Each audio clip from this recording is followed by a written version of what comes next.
Nous avons parlé d'actualisation des connaissances, de cette éducation tournée vers le futur de cette génération anthropocène. Nous avons parlé des connaissances, nous avons parlé des débats, des controverses.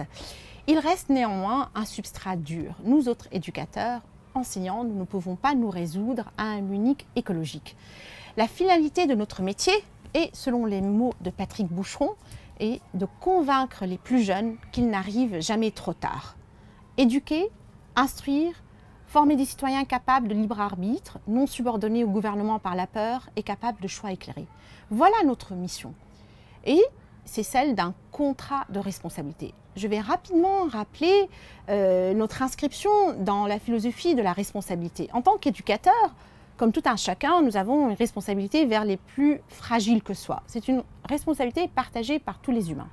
Mais nous autres, éducateurs, avons une responsabilité supplémentaire. Elle est contractuelle. Nous avons quelque part signé pour accompagner ces enfants et ces adolescents. Nous avons fait notre métier, notre mission de cette responsabilité. Et elle est, par principe, par nature, une responsabilité asymétrique. Celle de celui qui sait par rapport à celui qui ne sait pas, celle de celui qui doit aller de l'avant, défricher, accompagner pour permettre aux plus jeunes de créer son propre avenir, de vraiment, au quotidien, se rendre compte que nous façonnons l'avenir dans l'action d'aujourd'hui. Plus spécifiquement, pour l'éducation aux sciences, il y a un véritable enjeu. S'aventurer École de la Recherche s'inscrit dans cette culture scientifique, qu'elle soit en sciences humaines ou en sciences exactes. Jane Gilbert de l'Université d'Auckland en Nouvelle-Zélande, elle a dit « L'éducation scientifique est face aux questions climatiques est confrontée à un triple choix. Soit on fait business as usual, on continue à faire nos programmes, notre enseignement, passer les examens. Deuxième choix, dire que science, l'éducation scientifique est synonyme d'innovation, que nous allons trouver des solutions, passant par le savoir, la maîtrise, une croissance exponentielle. Et il y a une troisième qui s'appelle une éducation scientifique post-normale, qui stipule que nous sommes effectivement aux limites de la normalité du système Terre et qu'il nous faut réinventer pas seulement l'école dans son mission générale, mais également la manière de concevoir l'enseignement scientifique dans nos classes. Notre conclusion, elle est rapide. On crée le futur avec nos élèves dans nos classes. L'inaction, les mesures dilatoires vont peut-être amener des troubles politiques, économiques, géopolitiques dont vont hériter nos élèves. Ce monde dont ils héritent n'est pas naturel. Il est à construire, déconstruire, etc. Nous devons repenser notre mission. Quelque part, être les hussards de cette planète, d'une planète qui serait libre, qui serait solidaire, qui serait écologique.